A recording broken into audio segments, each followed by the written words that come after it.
안녕하세요. 삼성선물 최서영 연구원입니다. 3월 5주차 주간 글로벌 이슈 분석 말씀드리겠습니다. 드디어 정책 기대가 금융시장에 유입이 되었습니다. 미국 증시 기준으로 3일 연속의 상승세를 보인 건 전 세계적으로 코로나가 확산되기 시작했던 2월 중하순 이후 처음인데요. 물론 정책들이 코로나의 확산을 막아준다거나 아니면 당장 경제활동 재개를 돕지는 못하겠지만 이 경제활동이 멈추는 동안의 소득을 일정 부분 보전해주고 또 코로나로 인한 유동성 경색 전이 리스크는 무슨 수를 써서든지 방어해줄 수 있을 것이다 라는 기대가 유의미하게 형성이 된 것이 글로벌 증시의 1차 저점 형성 배경으로 보입니다. 하지만 대규모 정책 패키지가 미국 의회를 최종적으로 통과했다라는 소식이 나온 이후였던 지난주 금요일에 미국과 유럽 지수의 3, 4%대 급락이 제한되었다는 소식은 아무리 정책이 강하게 나오더라도 근본적으로 중요한 것은 코로나 확산세 진정 여부다라는 점을 다시 인식하게끔 하고 있습니다.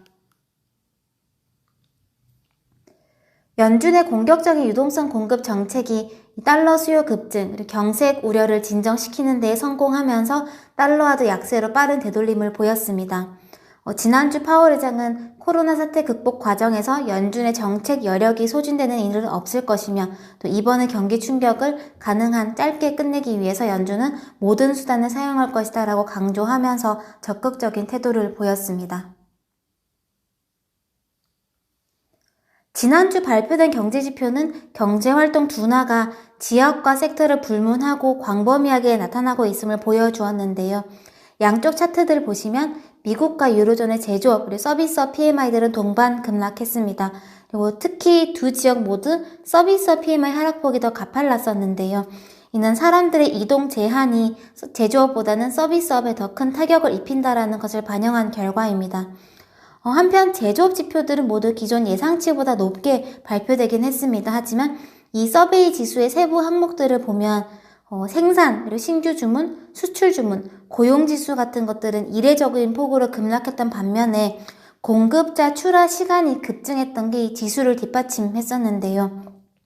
일반적인 환경에서는 수요가 많을수록 공급 능력 한도로 인해서 이 출하 시간이 길어지기 때문에 이 지표는 수요의 증가를 반영하는 지표입니다. 하지만 이번의 지수 급증은 갑작스러운 공급 차질에 의한 결과물이었기 때문에 실제 헤드라인 지수에 비해서 제조업황은 더 부진한 것으로 해석해야 한다는 생각입니다. 또 최근 가장 주목된 지표는 주간으로 발표되는 미국의 신규 실업수당 청구 건수였는데요.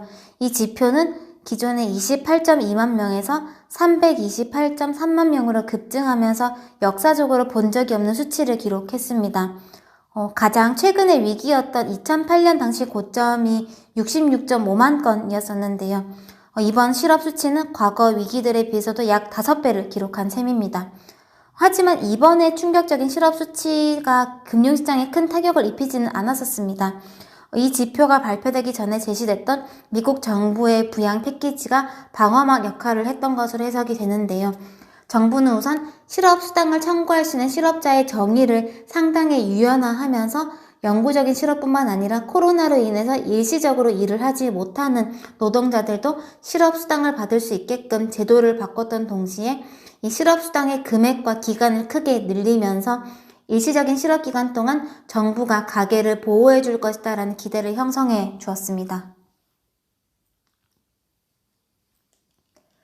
전례 없는 정책들이 상당히 빠른 속도로 제시되고 있습니다. 지난 23일 연준은 사실상 현재의 권한으로 할 수 있는 모든 조치를 발표했고요. 미국 의회는 27일 미국 GDP의 약 10% 규모인 2.2조 달러 부양 패키지를 통과시켰습니다. 우선 연준이 23일에 발표했던 주요 내용을 요약하자면 기존의 자산 매입 정책을 필요한 만큼 단행할 것이다 라고 언급하면서 사실상 무제한 양적 완화를 선언했고요.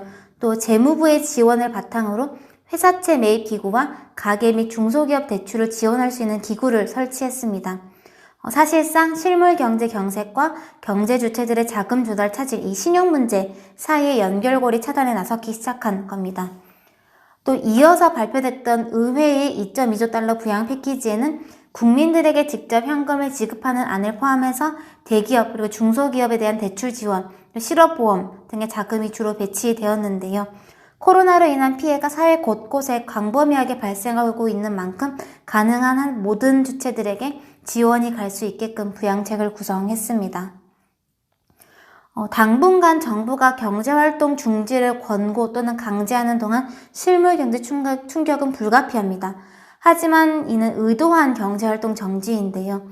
당분간 저희는 예상의 범주를 크게 벗어나는 실물 지표 결과들을 계속 마주해 가겠지만 이러한 수치들 자체보다 더 중요한 것은 그 기간 동안 생산과 소득 환경이 보존이 될 수 있을지, 그래서 경제 주체들이 코로나가 종식된 이후에 정상 생활로 빠르게 돌아갈 수 있을지의 여부입니다. 만약 경제활동의 일시 정지가 기업 파산이라거나 실업 문제를 대규모로 남기고 간다면 코로나가 종식되더라도 경제를 재건하는 데 더 오랜 시간과 비용이 들 수밖에 없습니다. 그래서 코로나 종식 이후에 최대한 빠르고 강한 경기의 V자 반등을 유도하기 위해서는 일단 기업이든 가게든 살아남아야 합니다. 그래서 현재 정부와 중앙은행은 경제활동과 유동성 순환에 문제가 생길 수밖에 없는 기간 동안 돈을 인위적으로 대신 돌려주고 소득을 보전해주면서 이 코로나 리스크가 파산이나 실업 문제로 전이되지 않게끔 최대한 방어하고자 하는 겁니다. 또 이번 실물경제 위기는 통화정책과 재정정책의 조합이 그 어느 때보다 절실한 위기입니다. 중앙은행은 금리 인하를 통해서 경제 주체들의 대출 비용을 낮춰줄 수는 있지만 특정 부문으로 돈이 더 많이 흘러가게끔 이 돈의 목적지를 정할 수는 없고요. 특정 주체를 직접적으로 구제해주지도 못합니다. 이 역할은 재정이 할 수 있는 역할인데요. 다만 피해 주체들이 광범위했던 만큼 필요한 정부의 지출 규모는 상당했기 때문에 자칫 국채 발행량 급증이라거나 재정에 대한 우려로 연결될 경우에 금리 상승 리스크가 자극될 수가 있었습니다.